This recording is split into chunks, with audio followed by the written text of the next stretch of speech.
Good evening, fight fans. We're back. The Ranch Boxing Podcast, UFC edition, Adog's Pick, Episode 6. We couldn't miss this week because we got UFC 322 from the Mecca of boxing for UFC, Madison Square Garden, New York City. Here we go. This card is super stacked. And I hit my boy up over the weekend, and I was telling him I'm super excited about this whole card.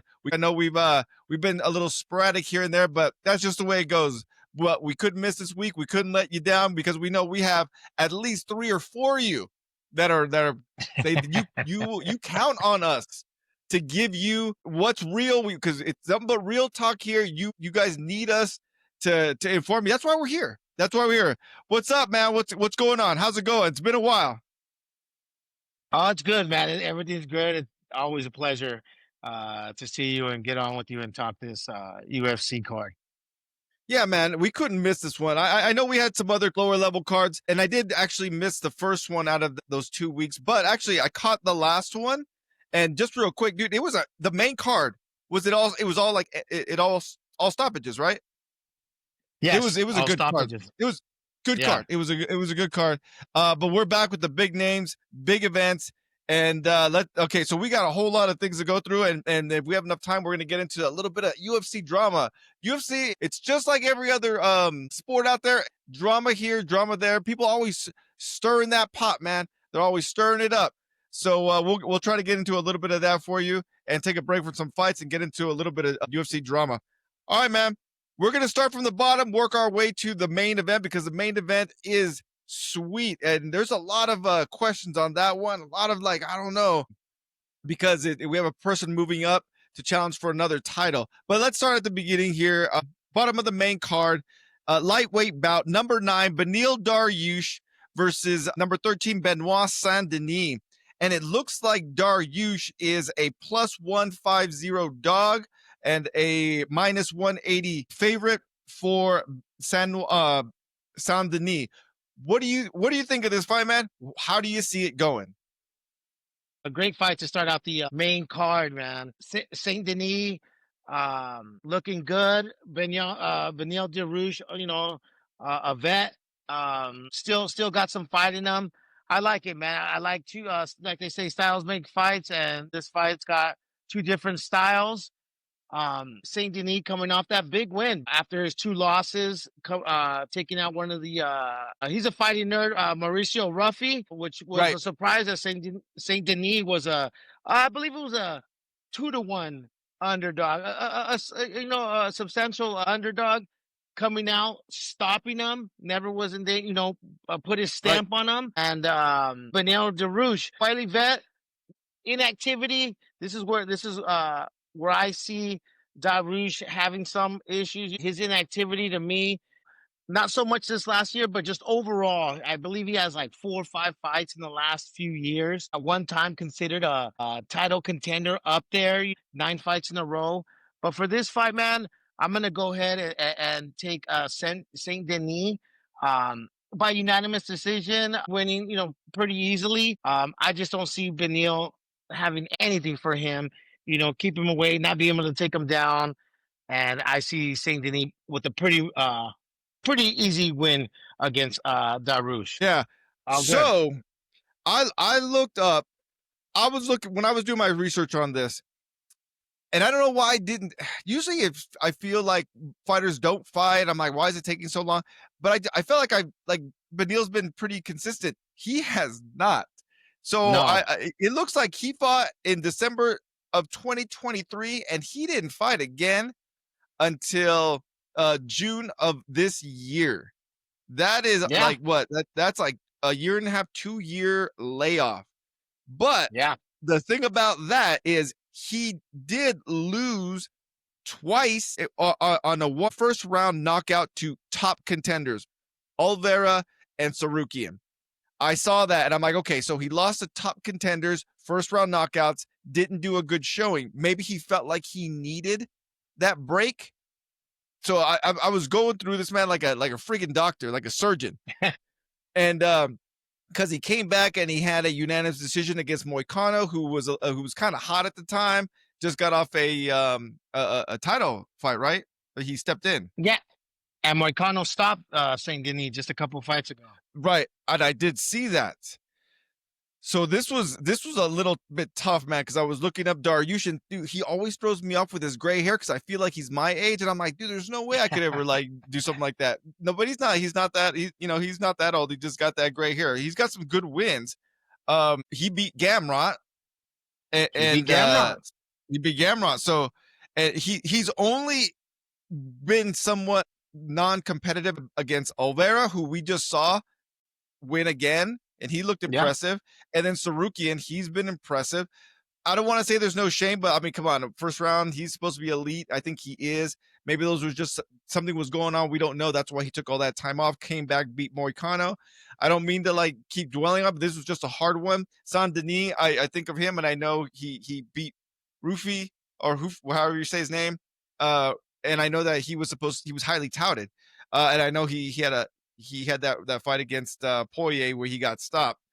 This was a hard one for me. I'm gonna go with Dariush because I think he loses to top guys, and I mean I like Saint Denis. I think he's a good fighter. I just don't think he's like the top five type of person that can take out Beneil Dariush. Dariush can handle people in the top 10, around up to about 5 to 15. He's pretty good, and I think he's gonna give a good. He gives good showings. It's when he gets to the top 2, 3, or 4 that's when it just falls. It all falls apart. And I think maybe that layoff, he did that on purpose. That was calculated. He had that good fight against Moicano. I'm gonna take Dariush in there, going on the other side. I'm taking the underdog on this one.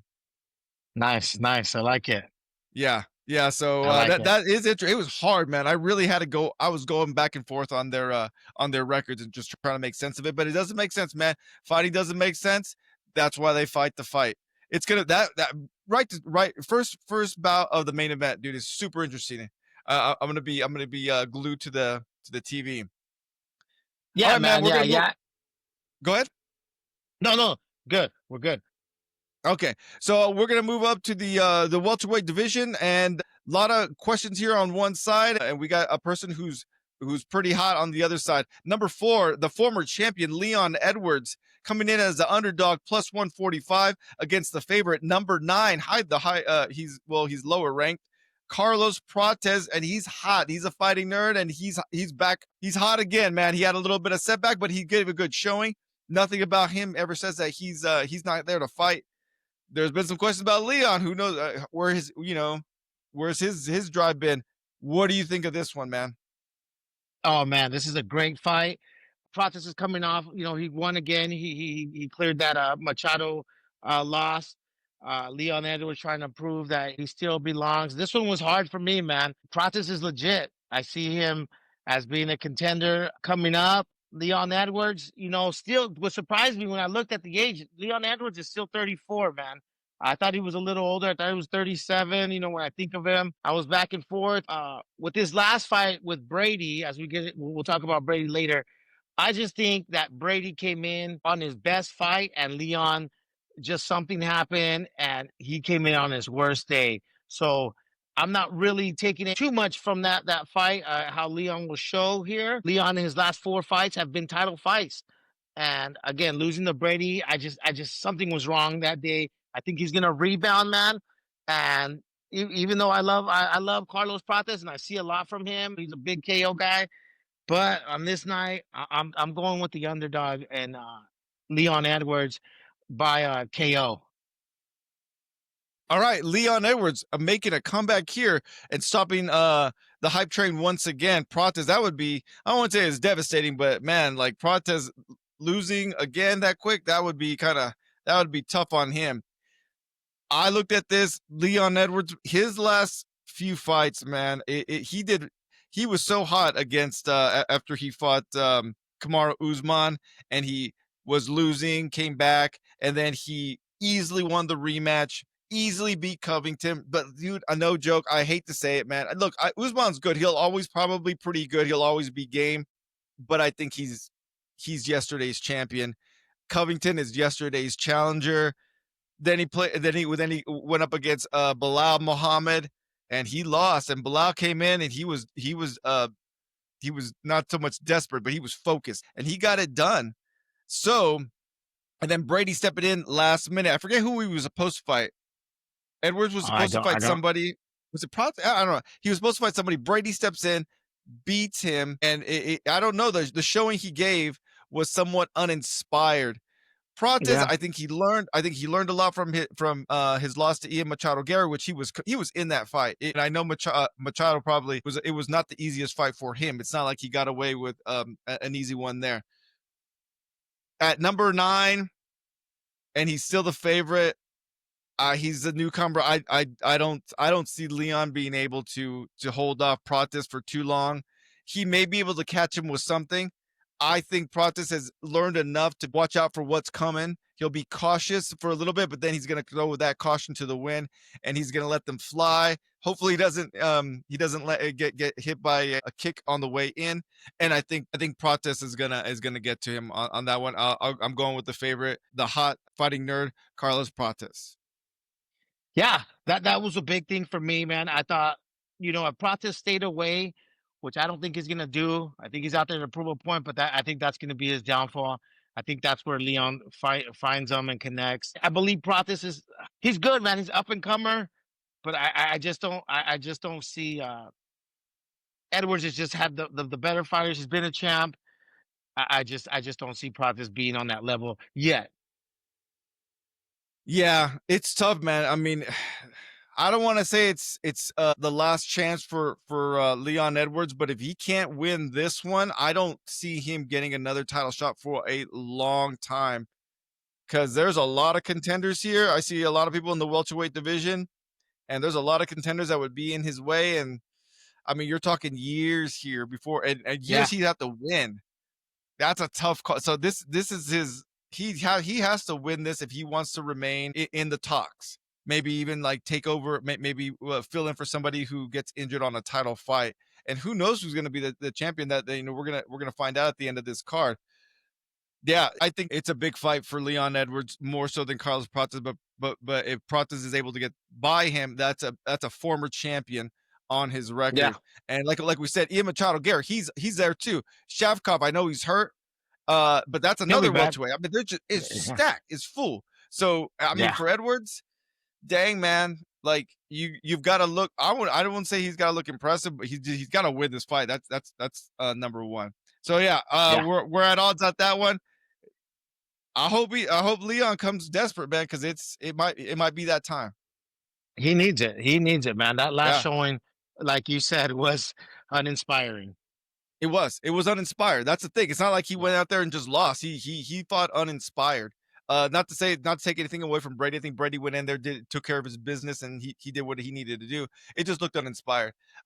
Then again, that could be what Brady did to him. Maybe Brady's in his stride, and he made him feel that way. I don't know. Speaking of Brady, let's move up. Same thing, welterweight. And then number 2, Sean Brady, who's coming off that big win against Leon Edwards. He's fighting, he's a minus 135 favorite against a plus 114 underdog, number 8, Michael Morales from Ecuador. I just recently found out about Michael Morales, and I've seen some things, and so far I'm liking what I see. What do you think of this fight? I think this is kind of a big step up for Morales. We're about to find out a lot about him. yeah. Is it a step up? He's beaten Gilbert Burns. He's beaten Neil Magny. He's beaten Jake Matthews. These are vets right here. You saw Neil Magny. Uh, Still got some. He won. Some say that fight was given to him against Jake Matthews a couple days ago, but Neil Magny is still up there. So is it a step up? We'll see. Tom Brady, 18-1. His last 3 opponents are champions or former contenders. Leon Edwards, Gilbert Burns, Kelvin Gastelum, and he beat them guys. So he's fought a good who's who of list. But Michael Morales, man, the new age of fighting. This kid is fire. This kid has KO power, is fast, and the big thing on this fight is the reach advantage for me on this one, man. 72-inch reach for Sean Brady and a 79-inch reach for Michael Morales. So with that, the way that I feel Sean Brady's going to try to fight, maybe stick to trying to take, he saw good results by taking down Leon Edwards.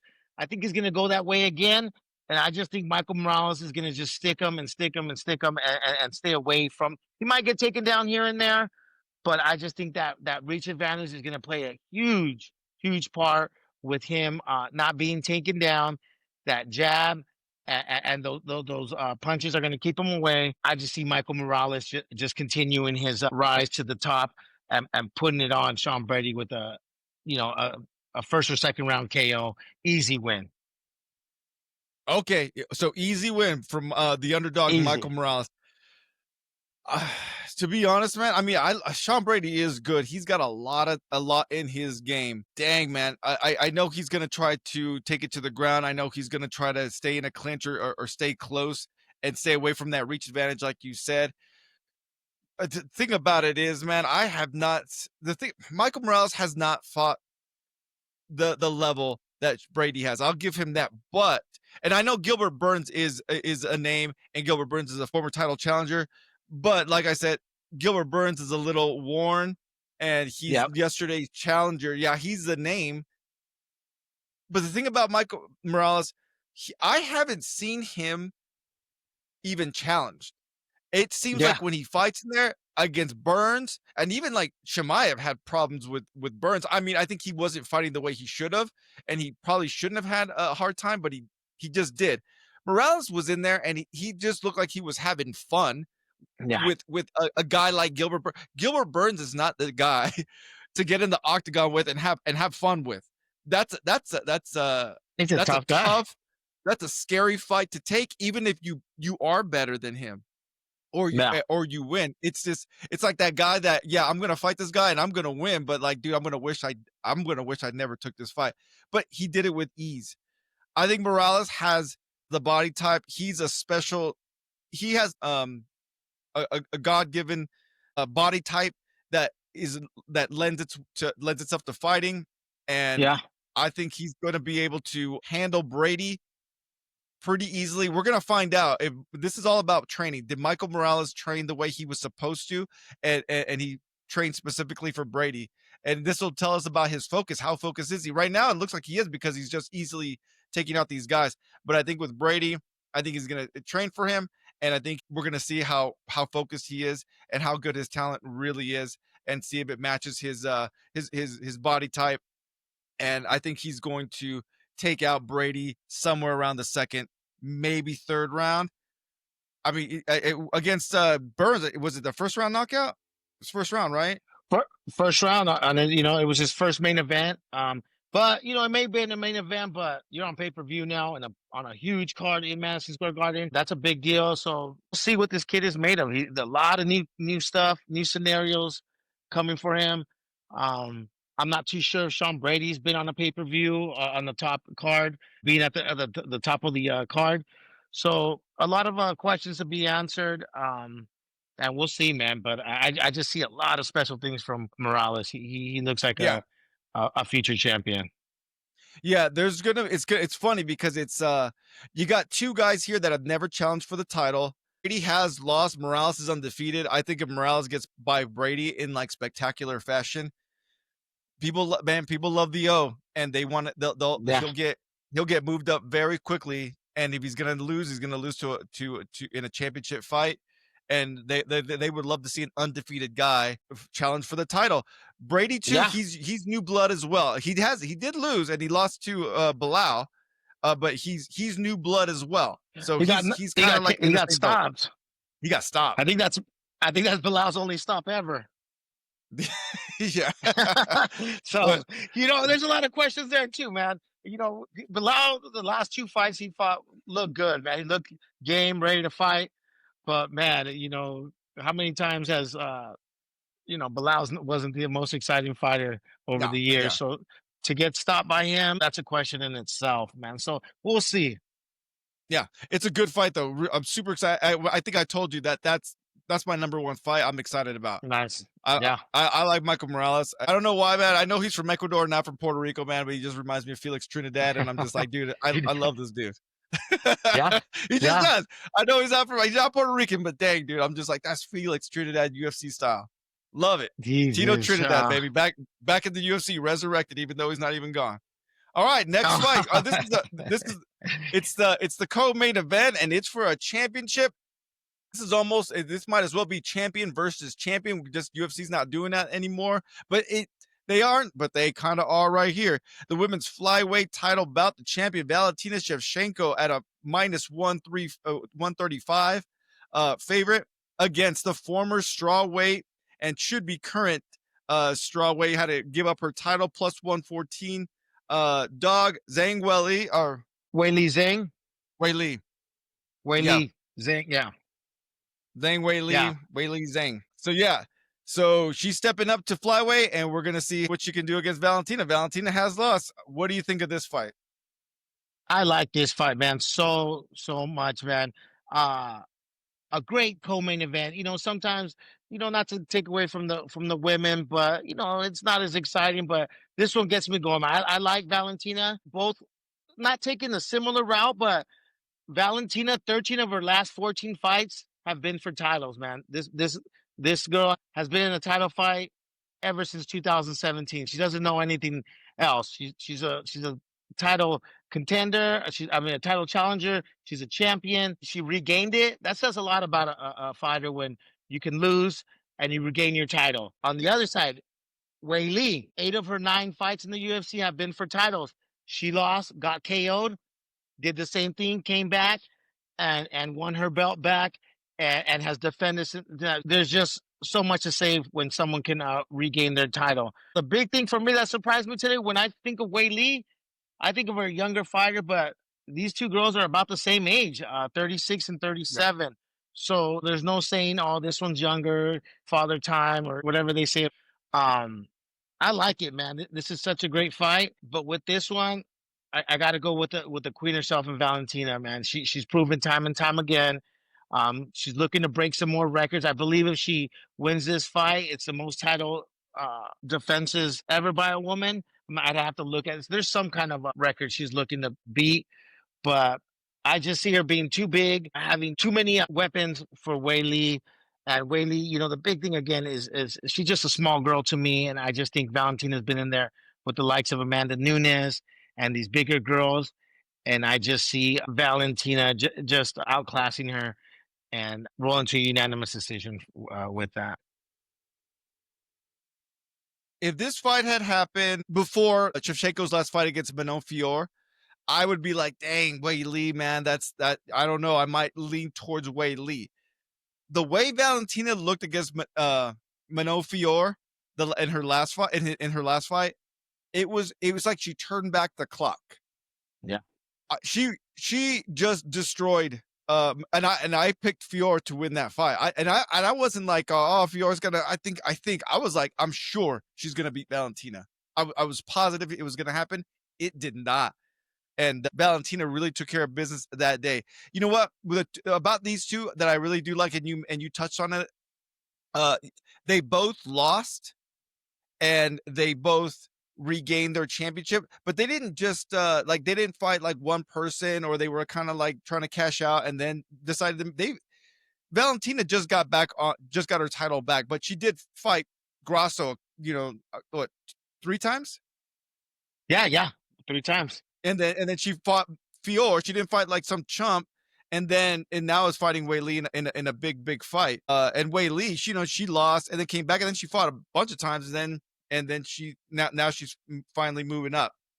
There are times I counted both of these ladies out, but they are the best. Wei Li is the best strawweight. Shevchenko is the best flyweight, and this is going to be a good match. I do think that the advantage is going to go to the favorite, Shevchenko.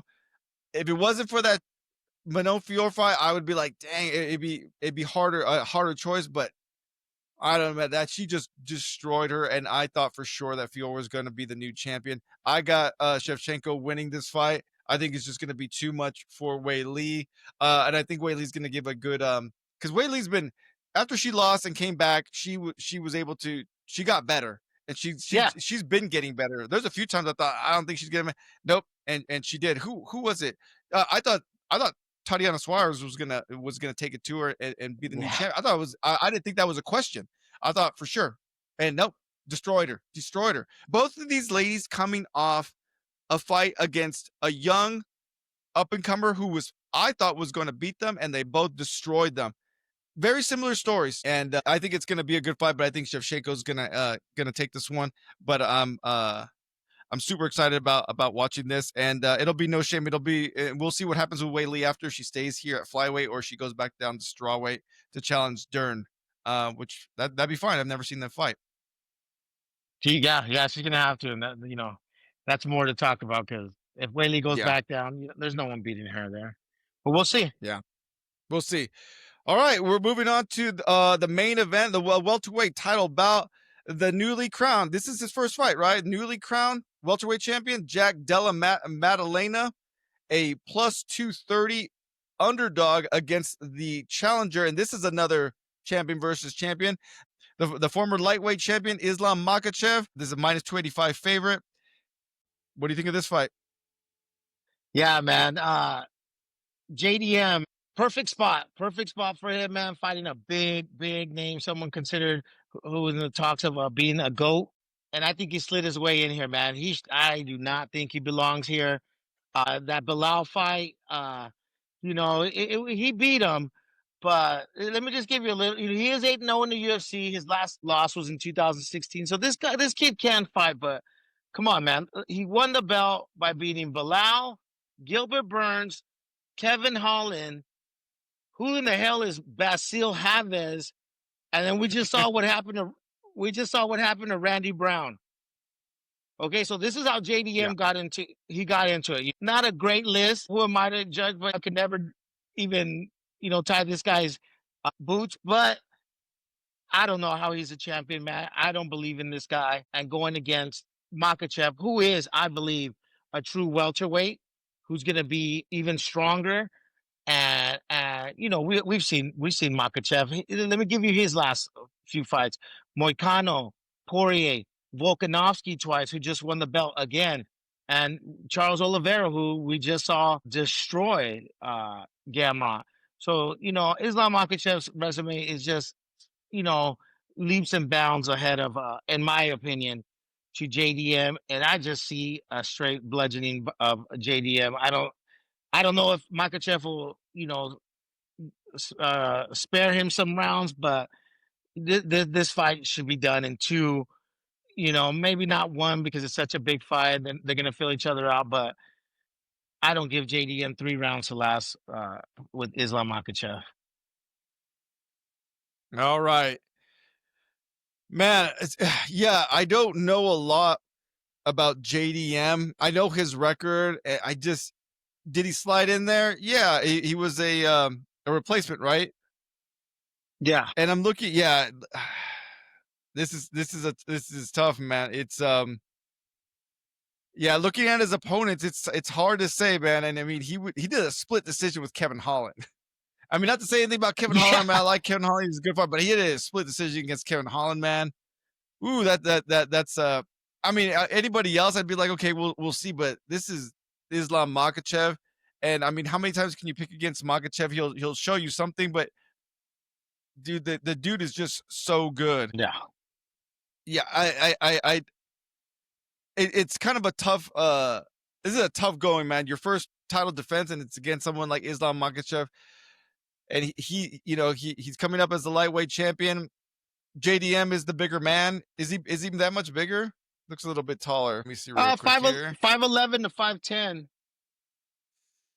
1 inch. Yeah. No, that's not. Yeah, that's not gonna cut it. The reach That's not advantage is enough, man. the yeah, the reach is a little bit, but not 2.5. But that's easily taken away with how good Islam's takedowns are.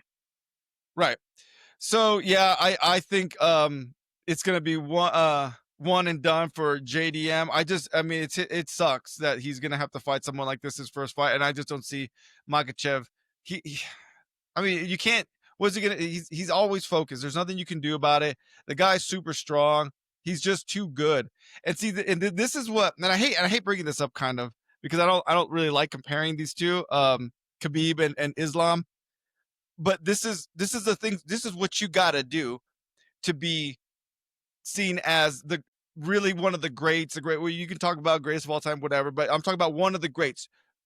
They challenge themselves. He fought the champion below him, and then he's fighting the champion above him, and I think he's gonna be able to get through him fairly easily. I just don't think JDM is ready for someone like Islam Makhachev.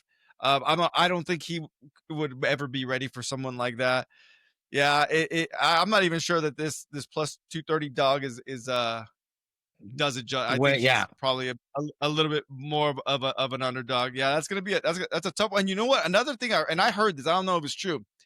Islam and Bilal, Muhammad, they trained together, and I heard that Islam was like, "Yeah, I know I could beat the welterweight champion of the world," and he always knew that was not going to be if he had to fight Bilal, it wasn't going to be a tough fight at all. I think he knows that, and I think after he saw that JDM fight, I think he's fairly certain that this is going to go his way. That's the way I see it going. But you know, yeah, good for JDM. He's going to challenge himself, and if he pulled it off, damn. If he pulled it off, yeah. it would be quite That'd be the crazy. woo. That would be tough, man. And it sucks for him because he only has like I don't know, like 4 or 5 like young hungry challengers right below him. That so no breaks for JDM ever. Okay, so Yeah, yeah, he could win, but there's going to be no breaks for him. And if he loses, he's gonna fall back into the lion's den, and he's gonna have to fight some more young guys. Tough division, the welterweight division. Tough for him. yeah, yeah, All right, yeah, for man. sure, man. Yeah. Okay, so let's move on to the prelims, shall we? Do you want to start at the top here? Bo Nickel. Bo Nickel versus Rodolfo Vieira. And it looks like Bo Nickel is a minus 205 favorite against a plus 170 underdog for Vieira. What's up with this fight, man? Man, this one was tough for me, man. Obviously, we want to go Bo Nickel, a big star power. People love him. I love that he got moved down to the prelim card. I love that, man. He needs to make his way back in to eat some humble pie. And I like that Dana made that move, and the UFC fans pushed for that, if that's what happened. But I'm glad that he's on the prelim, and he's having to work to get back where he was at. Rodolfo Vieira, man, a vet, 9 fights in the UFC, 6-3. He's 36 years old. This one was tough, man. Being that Bo Nickel, man, he was exposed. And when people get exposed, the next fighter, they just seem to go off that. But with this one, I'm gonna go back with Bo Nickel. Still see good things in him. RDR, he took that loss to Brendan Allen, but RDR is still a great fighter, former champion in another league. So I see Bo Nickel getting back in the win column with this one, but not easily. I don't see it as a stop. I see Rodolfo getting in there and fighting with them, but I see Bo Nickel rolling to a unanimous decision 3-0. Yeah, look, man, Bo Nickel is very good at what he does. He hasn't been the most exciting fighter. Yeah, I know he has some knockouts, but like, dude, he was fighting cab drivers. Yeah. I hate to say he was fighting cab drivers, man. And it seems like no one other than like maybe like O'Malley or even O'Malley had a harder time, a harder road. Bo Nichols seems like he has had a lot of help to make himself look good. But it's not just that. It's that he's been getting a lot of top tier placement on cards. And he was on his main card at first, right?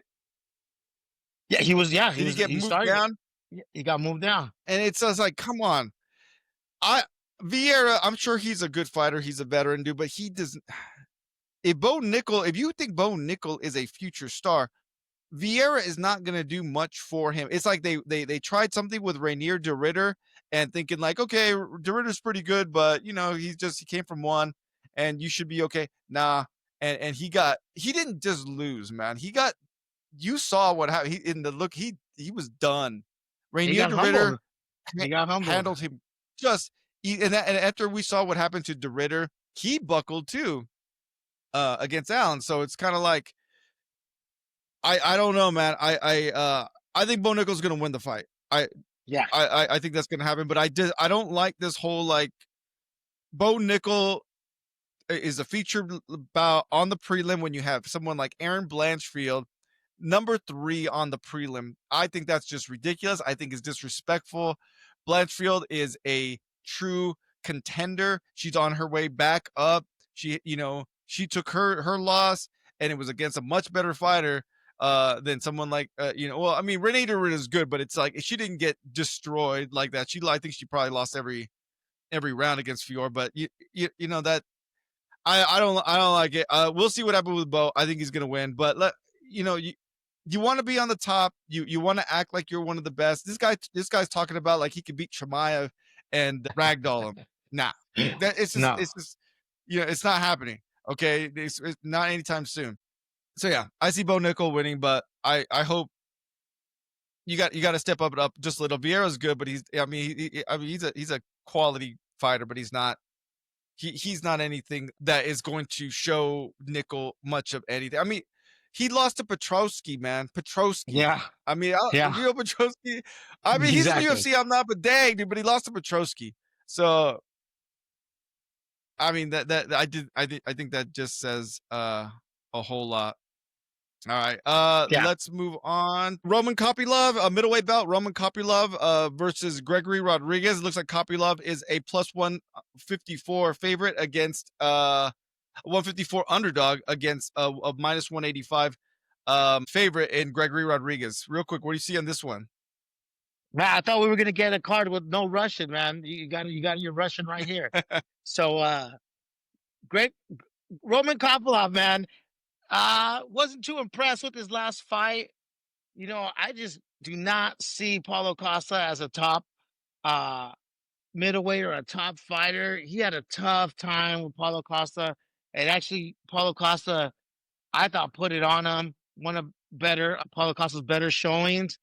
So I am not too hyped up about Roman Kopylov. And I love RoboCop. This guy hits hard. He's there to fight. He has very, very questionable cardio, but it's still young at 33. Hopefully he's worked on it. I just don't see Kopylov lasting 1 or 2 rounds with those bombs from Rodriguez. So I'm taking Rodriguez in a first or second round massive KO to Kopylov. Yeah, I see it the same way. Paulo Costa, I know he's a former title challenger, and I know he can probably he can be good when he wants to. Maybe he was just really good that night, and Kopylov got the bad end of that. Maybe. I don't think so. I think Kopylov just isn't as good as Costa. I don't think he's as good as Rodriguez. He could prove me wrong. This is almost an even fight, but Yeah, I see Rodriguez being able to get the W in this one because he's a worker. He's been there, and I just think that got it. Kopylov fight was it was against Paulo Costa, and who can he I don't want to say he's not a pushover, but been inconsistent a lot. But I see Rodriguez winning this fight. And he can hit. He can hit. Yeah, yeah. So yeah, and he's fought the better people, Yeah. and he's won some of those fights. So let's move on. This is a fight I'm excited about. I don't think it's going to be that much of a challenge, but I think it's going to be fun. And we're gonna see what these two ladies are made of. Number 4, Aaron Blanchfield, a minus 258 favorite. I think this fight was supposed to happen before and it didn't. Or no, it's happened before. Tracy won the first time, right? Yeah, in a different banner. Against Different banner. yeah, a plus 210 underdog. Number 8, Tracy Cortez. What's up in this one? What do you think, man? Same thing? Man, say no, no, I don't see it playing out the same way. What it's been 6 years since these two girls fought. Lots changed. Aaron Blanchfield was right there, one fight away from title contention. Dropped that big, big main event. She was in the main event in her hometown to your girl Manol Fior, and Yeah. she dropped that fight. I thought she was gonna win that fight. Uh, but yeah, who knows what happened with that? It's hard to say when you fight in your hometown. Those jitters, main event. Who knows, man? But she looks like to be getting back on her win streak. When I was looking at Tracy and studying this one, I was surprised, man. Tracy is 12-1 in her last 13 fights, man. She's only lost to Rose. She beat Jasmine Dishes just a couple fights ago. She's 6-1 in the UFC and does hold that one fight against Erin Blanchfield. She won that fight, man. And you know how that goes. There's just Yeah. sometimes where they may be the better fighter, but there's that one person that just can get to you. But Tracy's proved me wrong a lot of times, man. I'm always going against her because I just don't think she's that great. I'm gonna stick with that and go with Erin, man. I just see her taking that loss to Mano real personal and trying to really show that it was a fluke and getting back. And I see her easily winning this fight. And then the next fight we're on to another win and challenging for that title, man. I see Erin being a title challenger within the next year, year and a half, depending on who they give her next. Yeah. I'm right there with you on this. I do like Tracy Cortez. I think she's always game. I think she tries hard. But when it comes to top competition, she's fallen short against Rose and stuff like that. Blanchfield beat Rose. That's right? Yes, Is that correct? yes, And you know what? And no offense to Erin Blanchfield, she's got the resting bitch face going on all the yeah, time, and I think she's a nasty lady, man. She's a nasty lady, and she yeah. goes in there and she's down to scrap, and I like that resting bitch face on her because she's not playing games here. She's like, I'm here and I'm gonna destroy you, and I like that attitude. But and she always seemed to be confident. And then she was nasty, and then Fior, she ran into Fior, and I thought she was going to easily win that fight, and no, Fior just not just completely undressed her. She could Outclassed not her. get to Yeah, her. Yeah, yeah, could not get to her. I think she's going to learn from that. It was a good lesson for her, and she found out that there's people in the UFC just as nasty as her. All right, just as stoic, just as mean as her, and I think she's mean. I think she's on a mission, and I think Tracy Cortez is a person who's just in her way on this one. And she's gonna remember that first fight. I'm thinking that like you beat me yeah. before, but I got you this time. Now that being said, and I am picking Blanchfield, there is something to be said about someone having your number. I've seen it too many times. I've seen it too many times in boxing where Vernon Forrest has Sugar Shane's number, Sugar Shane Oh Mosley's yeah, number. I've seen when Vernon Forrest his number by Ricardo Mayorga. that's I crazy. am sure That's that Vernon Forrest was a crazy. better fighter than Ricardo Mayorga, but Mayorga just had his number, and it's no different here, man. It can happen. Someone could just have your number, and there's nothing you can do. Junior Jones versus Marco Antonio Barrera. It just someone just has you, and there's nothing you can really do about it. Sometimes I don't think it's the case here. I think Blanchfield is going to take care of business. I think she's going to Yeah. unanimous. You know what? Now I think she's going to get her in some sort of a submission somewhere around in the Wow. third round. Yeah. Wow. Tracy's good. I do like her, but she just yeah, I see her coming back and I think she's who was Blanchfield supposed to fight and it got just stopped at the last minute and it totally ruined my night. I forget what's her name? How did I forget her name? Blanchfield. I don't She remember. was she was supposed to fight a young I already forget her name, man. Here, I know it was supposed to. Oh, and they didn't walk out. Yeah, she Was didn't it? walk out. Oh, it was your Yeah, girl Macy. Macy. Macy Barber. That's right. Macy Yeah. Barber. Your God, I girl already Macy. forgot. Dude, she was my girl. Now completely, I forgot her name, dude. It's like last year's Macy. baseball cards. I can't remember She her anymore. she's still in the she's still in the UFC. She's She not. She didn't shouldn't go to be, but PFL. she should be. Did But she go to yeah, PFL? she is. She's still in No, the UFC. I don't Okay. think. Yeah. Yeah. I think she's in UFC. Yeah. Yeah. Yeah, and yeah, well, we'll see what happens. That But was crazy. anyways, so yeah, I'm going with Blanchfield. And let's move on to the last fight of the prelim. This is I'm not sure if this could be a good fight, but I'm interested to see Malcolm Wellmaker. Last time he was out there, he looked really good. Minus 155 favorite, plus 130 against Cody Haddon. I don't really know this guy that well, but I'm guessing I know who you think is going to win this. But how excited are you about Malcolm? I like it, man. I like it. Both these guys are friends. You know, I don't know why Malcolm only has two fights. Cody has one. They're both coming off of. They both are Dana White Contenders alumni, but Malcolm obviously in his two UFC goes, he's got two first round KOs, so that's why he's blowing up, man. And Yeah. his story is great. Poor negative in his bank account, just fighting for the dream, car repossessed, losing his house, having to put his mortgage back end, and his story is great. And so I think that's why people are tuned into him now, and he's made a buzz. But with that, you got to win fights. So we'll see how he does, because Cody Hayden 8-1, a champion, and in another professional league. So he's no pushover. Obviously, we haven't seen him too much. He rolled to a unanimous decision in his first fight. So we'll see. But two young lions. Cody's 27, Wellmaker's 31. He's young, Oh but man. so he's not like he's in his 30s, 31. But a great story. If this kid can continue and capitalize, people love his story, man. People love his story, an underdog in life, and now he's killing it. So I'm going with Wellmaker. Can't go against someone who's KO'd two people viciously in his first two outings.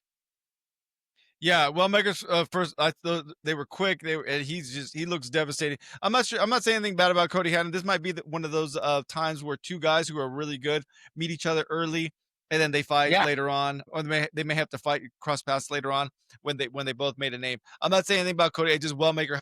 He looks devastated. He just knocking out two guys like that. It looks crazy. And you're talking about his story, man. Stories I know all too well. I've been down to my last dollar several times. You know, don't ask me about getting cars repoed. I know all about it. All right, we've yeah. been there, man. We've been there, and sure, yeah, it's a feel good story. I love when down on his luck, a guy makes it big. So I have Wellmaker winning this, but that's not to say about Cody Haddon. I just don't really know that much about him. I hope I hope they give a good showing. But I'm excited about that. All right, And man. don't Is there forget, anything else you want to hit on? Go ahead. yeah, people well, that bantamweight division is looking for a new challenger, man. Since it's been Yeah, cleaned out, that bantamweight needs new blood, new people making waves, because that shit is cleaned out to the fullest. So we'll yeah, see. We'll see what these bantamweights can do. yeah. And this guy's from the United. He's American. He's from the United States. We need some more Americans in there. We got one champion, right? Kayla, is that the only one? I think she's the only Uh, one. let's see. Yeah, the top, John Jones. He's not a threat. He's not a threat. Oh, he's the best. He's the best. Yeah. But yeah, that's it.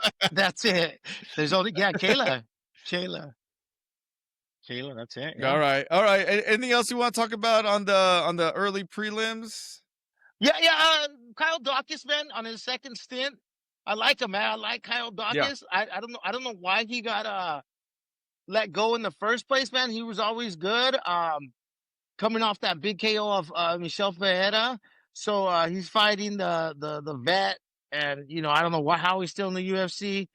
Gerald Mishart, who's on he's almost turning 38. I see Kyle Dawkins putting on this guy, and I see some things coming from Kyle Dawkins, man, at 32. I just like him, man. I've always liked him even before he left, and so I hope he can come out and just put it on him, and get a big fight after this. Yeah. Did he fight somewhere else, Dawkins? I mean, did he fight anywhere else when he left the UFC? Yeah, yeah, he fought and I don't think like LFA. I'm not too sure, but he Just won a belt and defended it. So he hasn't lost all since he right. left the Yeah. yeah, he hasn't lost since he left the UFC. Because it looks like he fought Brendan Allen back in the day, man, in Yeah, 2020. Yeah, I can see why he didn't last, because he lost to Anders, he lost to Dolidze, and yeah, and looks like quick quick losses. Leaves, comes back, and he beats out Michel Pereira. That's pretty good. to come Yeah, back to, yeah. yeah, that's good. Maybe this guy might be another the second coming of Edmund Shabazian, really getting his stuff together and leaving for a while and coming back, and yeah, that's tough to do. First round KO against Michel Pereira. That's tough to do, man. He's a tough guy. So yeah, I'm excited to see what happens with him, and see if he can continue this, or that last one was just an anomaly. Good. All right, man. So we're done with this card. I'm super excited. and I can't wait to see it. You have time to talk about couple things Yeah, about man. UFC? Let's talk about the eye poke heard round the world. So, Tom, what do you think, man? We know who won. We know what happened. It was a no contest, but what do you think? Should Gon have been penalized? Should Aspinall have gone on? I want to get your thoughts on that. It's been a few weeks now. It's not a knee jerk reaction for us anymore. Maybe cooler minds have prevailed here.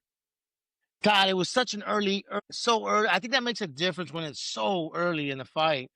So a lot of the stuff could have happened. Definitely, I think the UFC, such a big card, so much money put into it.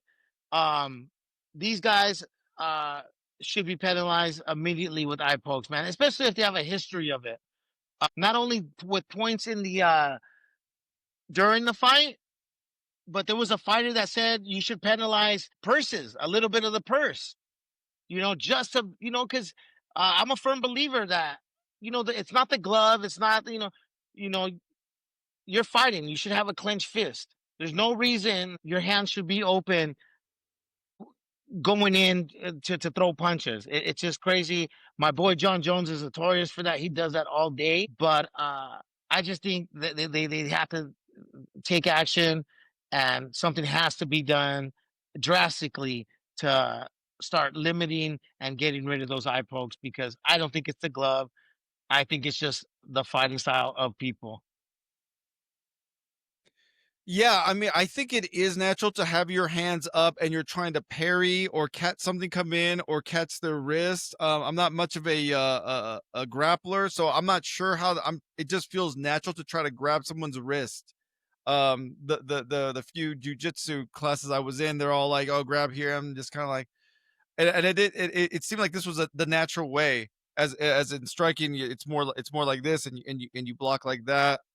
Yeah, You do parry like that. So I can see why they do it, but it's gotten out of control. Now, I hate having different rules for different levels. If this was the first fight on the prelim card and it went to a no contest, should you be changing rules? I don't know. But this was a long awaited return of a champion after some delays in a fight in a card that was kind of lackluster. It was kind of yeah, slow after the UFC had like banger after banger. This was the bump in the road. This was the roadblock. They were hot, and then boom, they hit this card, and you're expecting something, you want to see something, you want some sort of result, and then that happens. This is the kind of fight that is going to make a rule change. I think people are calling out Aspinall, and I gotta talk about Chael Sonnen, who's just like saying like you should just fight with one eye. I don't agree with that at all. If I'm the champion, especially if I'm the champion, I'm not going to give the guy the advantage of having one eye for a little while or for the rest of the fight just because he can't keep his hands or his fingers tucked in. I think that's bullshit. I don't like that mentality. Chael was in the UFC, but he wasn't. He's never been the champion there. So what does he know about having the yeah, belt? I don't know either. But I'm just saying if I have something, I would like to be if it's my fault, it's my fault. But if I get hurt, it's my fault. It's one thing. But if you don't, if this guy's just not, if he's poking your both your eyes, and I don't care which one went deeper. Oh, this one went deeper. The other one should have been hurt more. What do you know? Injuries are weird. It happens, and I'm not going to give a guy like Cyril Gahn the advantage in the first round. Now, if this happened in the fifth round and I was winning, okay, maybe you go on. I don't think I think the criticism Tom's been getting, I think it's a little bit misplaced. I think it's not deserved. He has a lot on the line here. This is his well-being. This is his legacy. yeah, He's been getting a lot of shit from people for it, and he's been getting a lot of shit before that from John Jones, and even John Jones had a pile in on him. Like it's kind of jacked up. Yeah, I think that they need to do something because they were going to take a point from Gon. Now they said, "Hey, Gon, don't do that." Point. Maybe Aspinall would have went on, been like, "Because I've got this round." Who knows? But they can't just do not do anything. They've got to do something. And what do you think about the criticism that Tom's been getting? You think it's well deserved? You think or not? Tom's a great fighter. He deserves to be the champ. Obviously he couldn't fight. I love John Jones, and there's nothing you can tell me about John Jones, but he deserves. He's playing the cards he's dealt. Do I think he's the best heavyweight? Yeah, right now he deserves it. So he's just playing the hands he's getting dealt, man. I'm sure he wanted to continue to fight, but like you said, you don't know what that eye poke did to him, man. And it looked nasty. It looked nasty. Yeah. And so, um, for people to give him shit, man, like he does, he doesn't want to fight. I think there's nothing more than that he wants to do than to prove and get out of that, not shadow, but just get out of that stigma that he couldn't have beat John Jones. He wants to get over that because, yeah, when's his last win against Blades? Was that his last win? Was that when he won the interim? Yeah, I think so.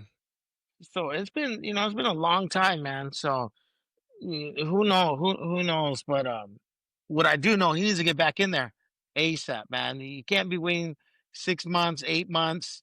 Obviously once his eye comes back, but he didn't take no damage. So he needs to get with Dana White and the brass and get in there before February. In 3 months, man. He needs to get back in there to fix that and get. He needs a win, man. He needs a win. I was hoping he'd be in there in December. They would just add him to the card and let go out on ESPN with a bang, or maybe in January and start Paramount Plus with a bang. Either way, I was hoping they would just get him right back in there, and we don't have to talk about it anymore. We'll see where that fight ends up. Let's see if it actually goes through and they do it again. Most people seem to think that's still the fight to do. I don't know. I for me the milk's gone bad a little bit. I don't know, but then who else is there? It's pretty thin up in the heavyweight division. Real quick, the Alexander Volkov versus Jelton Almeida. What did you think of? Everyone think a lot of people thinking Almeida won that in a snooze fest, but Volkov got the nod because he was doing something while he was on the ground. What what you what's, know, what are your thoughts on that? I know me and you were talking, and I was watching it. I was watching it. I watched that UFC card since it was so early at work on my phone, so I was back and forth. I thought Jelton won that fight when at first, but rewatching it, Jesus, man, he didn't do anything. He really didn't do Yeah. anything on top, and and Volkov was hitting him from the bottom. So, yeah, man, I thought that they got it right.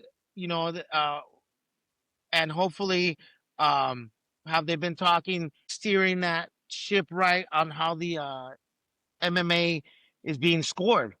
Where before takedowns were just weighted so heavily, and so you could just lay and pray, and I'm glad to see different scoring happening now, and them you know evolving because just because you take someone down doesn't win you win. It's a fight, man. It's who causes the most damage, and if you were to look at them, when they stood up next to each other, it looks like Jelton Almeida lost the fight. If you didn't know what happened, so I thought they got that one right and sent a message, and I just see it more coming from that man, and I hope they stay that way in judging these fights like this. I agree. I even Dana White was happy because he was like, "Yeah, Almeida shouldn't have won that." You know what? People want to say all the time, "It's a fight. It's a fight. It's a fight." You know what it also is? It's a business. And Yeah, Jailton Almeida is not good for business. He looks the part, but that's not going to get it done, man. That's not going to get it done. And you got to worry about the business. All right, this is prize fighting. All right, yeah, this isn't just fighting on the corner with Joe Schmo. This is prize fighting. You want to be a star. You want to make some money. You want to get placed higher on the card. You got to look good. And nobody wants to see that. I mean, maybe somebody does. I don't know who he is. Whoever's out there and they want to see that snooze fest, go ahead, man. I don't like it. I certainly don't like it on my main card. If I see it on a yeah, prelim, whatever, okay. Or if it's someone that's like, I need just, I'm trying to work things out. I guess. But this is a businessman, and if you don't want to play the game, then don't get in there. And Volkov, I think, did what he could. against somebody like that, and he got the nod. Good for him. He moves forward. Gelton Almeida, he's gonna have some thinking to do. Hey man, this is a business, so you need to start thinking about that. And I like Yeah, that man. Dana White talked about it, and he was like, "Nah, I think Volkov won. I'm glad they did that. So am I. Good. So that was good. All right, man. Is there anything else you want to talk about? I want to talk about some drama a little bit. Real quick. I know we're running long on time, but I don't It's care, all man. We good. we Yeah, haven't no, had a man, show I'm in a good. couple weeks. We're all good. We're all good. We're all good. Yeah, man. Anything? I know the big gambling thing's an issue right now. You know, it's died off a little Yeah, this last week. That's crazy, man. That is just crazy. Is that something you want to get into? I do want to talk about that real quick. Not so much about what the UFC, because it hit basketball, and I actually Oh wanted to shit. talk about it. I wanted to talk about it prior to it hitting the UFC, but then it did. It hit the UFC, and I'm trying to I find. Do you know the guy's name? I'm trying to find his name right here. About yeah, Isaac Dogarian. Bulgarian, yes. Isaac Dogarian against Yadir Del Valle, and Del Valle was a plus 220 underdog against a minus 270 favorite in Dogarian. So and Dogarian was released. That I thought that was fake. It looks like it's real. Oh, he was released immediately. He was released immediately because it looked fishy.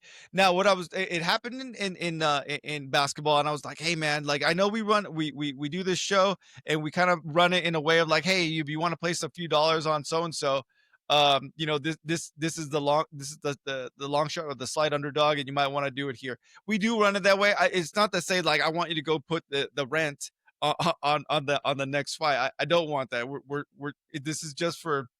this is just for like fun and stuff like that. But yeah, we do kind of run it like that. What do you think of these online betting things? It's These too much, online man. betting websites. What's that? So much money to be made, man. And Right, these kids in a position, they're poor. These fighters aren't making. If you get to the NBA, there's league minimums. You're making money to us that is baller status. But who know? But in the UFC, man, who this guy Isaac, he was probably making 30 and 30. Who knows? Who knows what situation he was in, man? But what's crazy to me, man, watching that fight, man, because I had don't whatever Isaac, I had Bulgarian. him.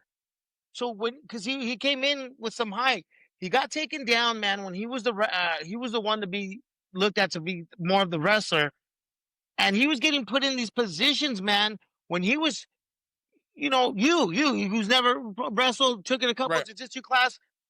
This guy's a professional, and he's punching when he's getting choked. The thing is that and Joe Rogan or whoever the commentator was saying is like, why isn't he fighting the hands? This guy was punching. He was doing this while he was getting choked. Totally something, that's day one, you know? right. And they were saying it like, why is this guy not defending the hands and fighting the hands? And why is he punching? And then I'm like, shit, Lou, and it happened and it kept happening and until finally he got choked.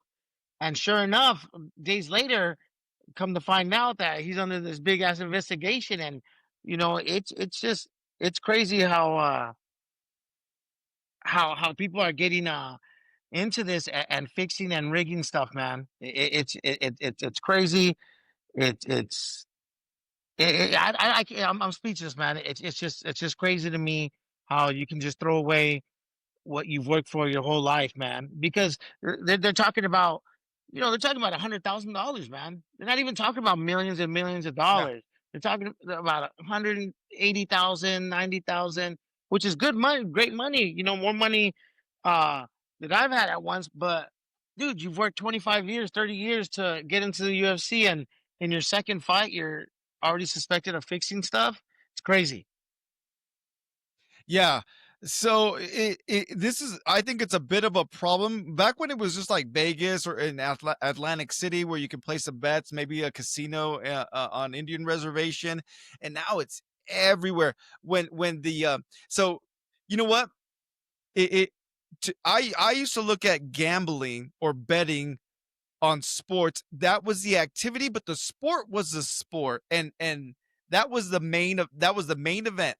Now it seems like it's kind of shifting with fantasy football and anything else. The activity is the main event, and the sport is now the secondary thing. It reminds me of a movie, one of the greatest cinematic movies of all time here that I'm going to reference. Little movie starring Richard Dreyfuss called Let It Ride. All right, and in that movie there was a scene in Let It Ride. They were in the jockey club, and Richard Dreyfuss is in there, and it's about horse racing. And Terry Garr, who plays his wife, comes in, and she's mad. She wants him to not be there. Blah blah blah. She's bitching him out, and she goes and she yells at everybody in the jockey club and goes, "I don't understand why you people can't just watch the horses run around the track and not bet on them." And everyone started laughing at her. And Richard Dreyfuss tells her, Harry Trotter, the man, Harry Trotter tells her, who's having a really good day, he's like, "Honey, with if there's no betting, there is no racing." And that I don't want that to happen to the sport. If there's no betting, there's no fighting. Why not? The sport is the sport. It's the main event. That should be the focus. But now it just seems like people are more interested in betting and the excitement of putting money on these fights. And it's the activity has become the sport. And I'm not all about that, man. I have nothing against gambling, man. People do what you want. I'm all about freedom. I'm not gonna tell someone what to do with their money. I'm not gonna tell someone what to do with their life. But when it starts affecting me, like when you guys start fucking with my Yeah, money, yeah, it's like, that meaning the sport, man. I don't want the sport to get, every sport's gonna take their lumps and stuff like that. There's always gonna be something in there, but I certainly don't want the sport to get bruises or black eyes from something like this. And yeah, it may be $100,000 to pay off, oh boy, to lose or to throw a fight or to how to lose the fight, but it's millions of dollars for everyone else who bets. And millions. it's just ugly, man. It's just ugly, and I don't like it. Um, so I hope that I'm glad that Dana got rid of Dolgarian. He got rid of what was it, Kraus? Crowd, yeah, yeah, Suspicion only, and it's just like, "You're never coming back." That shows that he's not taking it. He's not, because people have said it. I'm like, "That's, oh, fight's fixed. Dana wants this. He fixed that fight. He wants a star to be in that." People have said it. I've heard it. I probably said it myself, because I'm mad about something or something looked fishy, but I never really thought that it was things were actually getting fixed in like a mafia type way. I hope this goes away. I don't want to see it happen too much. I hope we don't get to the point where they just stop letting anybody bet on stuff. I'm not even sure you can do that. But I hope those websites or those online betting things, they watch it a little bit, because I mean that you're gonna get in trouble. And I don't know, man. crazy. I just can't. I don't want to not have the sport anymore, or it starts becoming a joke because it's just all about the script. It starts becoming WWE. Um, Yeah, I think all right, I think Dana's doing a good job, man. I think he's serious about it. Um, more than him, he knows you can gamble on. He's a big gambler, but I don't see him. I just don't. Dana White's a smart man. I don't see him throwing away everything he's worked for. Who knows, man? Who know? I don't know this guy, but I think he's taking the right steps to show that he's serious about doing anything and everything to limit. yeah, There's always going to be some shade. There's always going to be that one kid, and get some of these fighters aren't that smart, man, and they get influenced. Really, they're tough. They can beat everyone's ass, but they are easily influenced. And so there's never going to be a stop to it. But I think Dana White's saying the right things and showing that he's cooperating. The last thing I feel is Dana's ever been on a fixed fight, man. There's just too much money yeah, to lose. And you know it's not just yeah. money, I man. know It's Dana's a fucking big. jail. It's jail time. Yeah, and I know there's an FBI investigation, or that's what I heard. Yeah. I saw it. It seems like it's real, but I never thought. I don't. I just continue to think that Dana's not. He'll gamble on a card. Yeah, go gamble on cards then. Go play a card game or something like that. Yeah, go ahead. I don't care what you do with your money. He has it. If you don't, and you want to do that, go ahead. If you want to stay up all night in the garage and lose the mortgage, go ahead.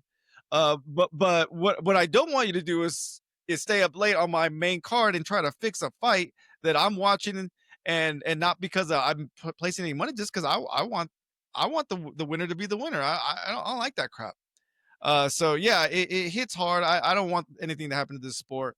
Um, I mean, I already lost interest in basketball before this, and if it wasn't that, I don't know, man. Boo. I'm not. Jesus. I Did you you see can't that trust fight? anybody, man. They're just. Do you do you remember I seeing didn't that I fight? didn't see it. You need to watch it, No, man. I didn't. It's I'll crazy, man. watch it. I'll watch it. I You should need to have. watch it and how he was.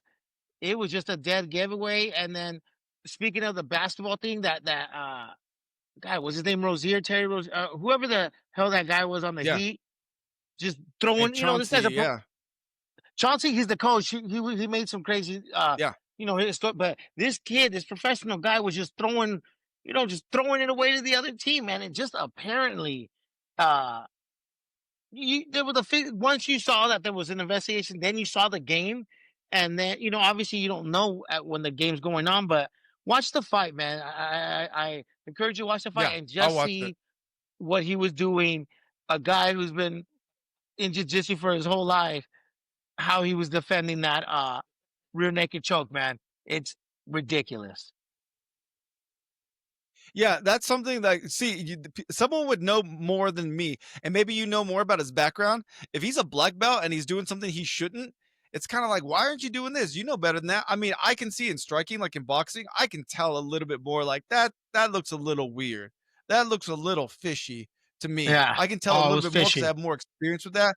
When it's grappling jujitsu, I'm not sure, man. Like, it's not up to. It's not. I'm not saying it's not up to me, but I'm not really the person to be saying like that doesn't look right, because yeah, I watch fighting, but I'm not intimate with the sport of grappling, wrestling, or jujitsu. But I see a strike and it doesn't look right to me. I'm like, oh, that looked a little weird. Or when you get knocked out or knocked down and you start to like make little faces and like, I'm like, whoa, whoa, whoa, it doesn't really happen like that. Everyone's different, Yeah. but it's a little I can it's a little strange because yeah, I've been hit hard in the face and the body, and I may not know everything that happens, but I know some things that's not really the right response. Um, Yeah. the last thing I Watch want it, to talk man. about real quick, yeah, I will. I'm gonna watch it because Watch it. I want to see. I wish I had a black belt around here that I could talk to you about. Be like, hey man, what does this look like to you?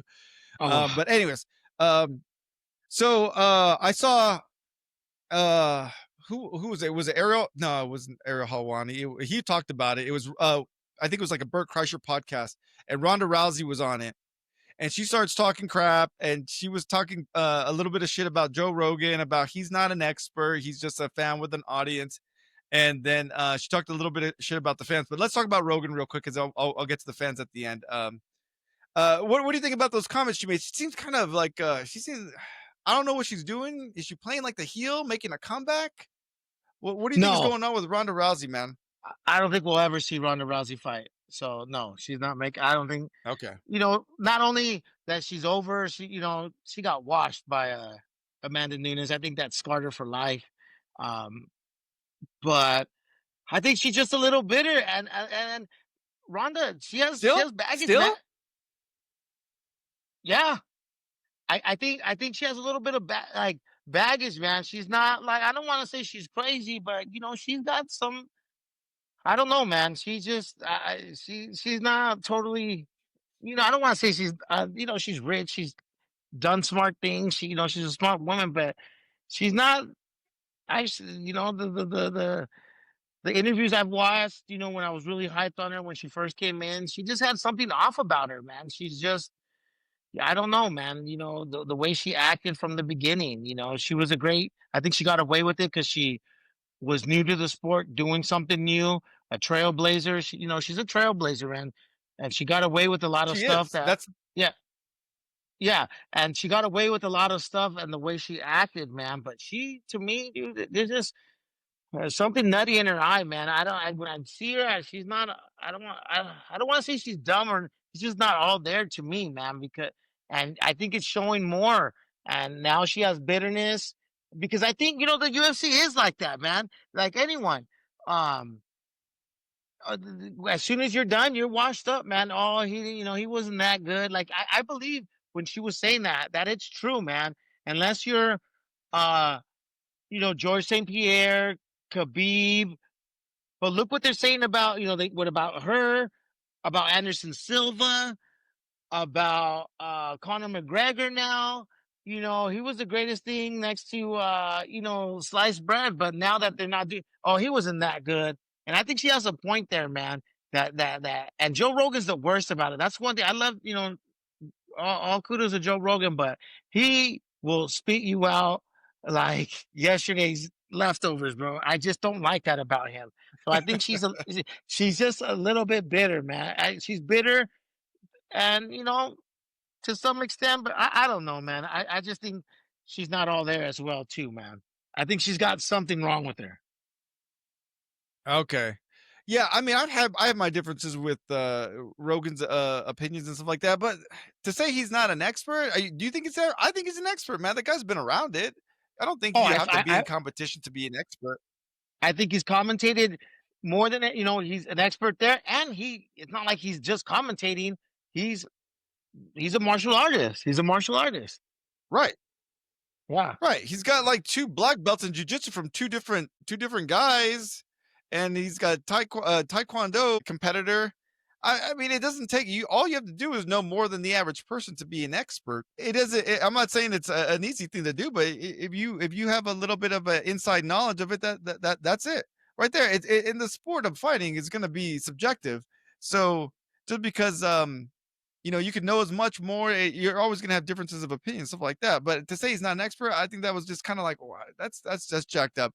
Now, what kind of got me, yeah, while I'm kind of mentioning it, is how she was talking about the fans and how the fans would say, once you lose, that you ain't shit. She never was I shit or something like believe it. that. I believe it. It was something like that. But the thing about Rhonda is like, well, I don't know who she's listening to. I like look, Rhonda had some, her personality traits. I thought she was good for the sport as far as like she had the right attitude. It brought a lot of eyes to the sport, especially women's. I don't think she's a trailblazer. I don't think she's a trailblazer. I think she was the trailblazer for women in the sport because remember, Dana was not having women in the UFC. And if it wasn't for her, who knows how long it would have taken for that to happen. So, and I've always given her credit for that. She's, like I said, not a trailblazer, she's the trailblazer. Yeah. And she came up from, I don't even know where she was before Strike Force, but she came up from Strike Force, won a title there. And she moved up to UFC, blew up. And she brought women's UFC.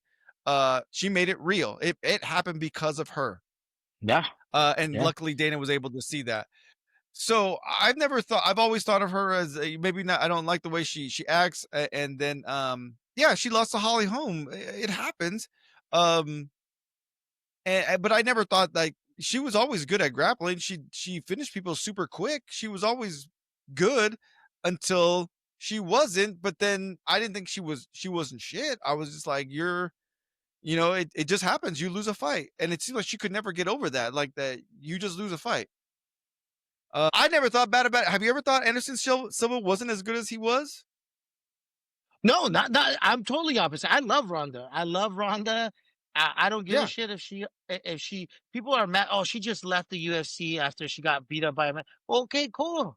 Like you know what? She's raised. Like, what does it matter when she left? But some people get mad. Oh, she just left and didn't say nothing. Like, who gives a fuck? Like, who cares? Who cares? Like, yeah, but people really get mad, and I can see why she gets mad because, like, what do you care if I left? Like, like, and she should have said something, or she should have done something. Like, dude, what are you gonna say after you get starched? So, Yeah, I mean, those are tough losses, but yeah, yeah, yeah, Anderson Silva. I just think that go ahead, go ahead. I was just, I don't think Anderson Silva should have. Who am I? I'm not a fighter. I've never how you lose that itch. You may lose it for a few months, but I don't think he should have done those boxing things, but who knows uh what the money circumstances, or if you just have that itch to throw hands. Who am I to say? But once you like are fighting these crazy boxing 6 rounds, is it really necessary? I mean, I'm sure it makes them some money. Maybe they want to try something different. I mean, yeah, you want to be competitive. Maybe mixed martial arts isn't something that maybe your body's not responding to anymore, and Yeah, you want to strike more. I don't know what the case is. I don't care, man. If someone wants to get in there and they want to fight, cool, go ahead. Um, it's when people start getting hurt that I'm kind of like, maybe you want to not knock it off a little bit, or or like it depends, like Anderson Silva. Now, what I wasn't like a huge Anderson Silva fan. I think he was one of the best. But like, let me talk about somebody that I really do like Manny Pacquiao. All okay. right, that's someone I grew up with, and I was like, I love Manny Pacquiao. I was worried about him coming back because he's my age, a little bit younger than me, and I was scared that he was going to get hurt. No one wants to see the people they grew up with, um, get destroyed. Like I didn't like seeing Tyson kind of get. I don't say I just didn't like the way Tyson fought against Jake Paul. I don't like the way he's fighting because he's old, man, and I like Tyson when he was Tyson, and even at the end of his career, he was still a boxer and he was a fighter. But now he's too old, man. I don't want to see that. And yeah, maybe he wants to fight. Good for him. I just don't like seeing it, and I certainly don't want him to get hurt because Yeah, that could happen. I don't want to see Anderson Silva get hurt. I don't want to see anybody get like hurt because exactly. they're in Yeah, this game way too long. Um, so yeah, I just never thought of Anderson Silva. I never thought of Ronda Rousey as you ain't shit. You never were. I've never thought that. I thought the only thing I've ever thought is Khabib ended a little early. I thought he yeah. was like, man, I'll never know how good you probably are or could have been because of what you could have done. That's the only thing I wish he did stay.